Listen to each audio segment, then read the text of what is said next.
భారత టెన్నిస్ దిగ్గజం Leander పేస్కు X category భద్రతను కల్పిస్తూ కేంద్ర హోంమంత్రిత్వ శాఖ తీసుకున్న నిర్ణయం రాజకీయ వర్గాల్లో చర్చనీయాంశంగా మారింది.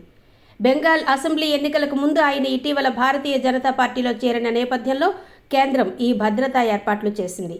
రాష్ట్రంలో ఎన్నికల ప్రచార కార్యక్రమాలు ఊపందుకుంటున్న వేళ ఆయనకు పొంచి ఉన్న ముప్పును దృష్టిలో ఉంచుకుని సిఐఎస్ఎఫ్ సిబ్బందితో ఈ రక్షణ కల్పించనున్నారు. పశ్చిమ బెంగాల్కు చెందిన లియాండర్ పేస్ గతంలో తృణమూల్ కాంగ్రెస్లో పనిచేశారు. అయితే 2026 అసెంబ్లీ ఎన్నికల నేపథ్యంలో ఆయన గత వారం ఢిల్లీలో కమల తీర్థం పుచ్చుకున్నారు.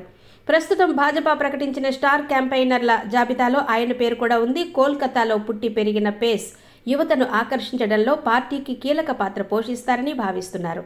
అందుకే ఎన్నికల ప్రచారంలో ఆయన విస్తృతంగా పాల్గొనాల్సి ఉన్నందున ఈ భద్రతను కేటాయించారు. టెన్నిస్ కోర్టులో 18 గ్రాండ్ స్లామ్ టైటిళ్లు, ఒలింపిక్ మెడల్తో దేశానికి గర్వకారణంగా నిలిచిన లియాండర్ పేస్ ఇప్పుడు రాజకీయాల్లో తన సెకండ్ ఇన్నింగ్స్ మొదలుపెట్టారు.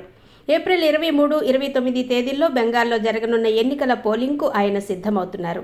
మే 4న వెలువడనున్న ఫలితాలు ఆయన రాజకీయ భవిష్యత్తును నిర్ణయించనున్నాయి. క్రీడాకారుడిగా ప్రపంచవ్యాప్త గుర్తింపు ఉన్న ఆయన రాజకీయాల్లో ఎంతవరకు ప్రభావం చూపుతారో వేచి చూడాలి.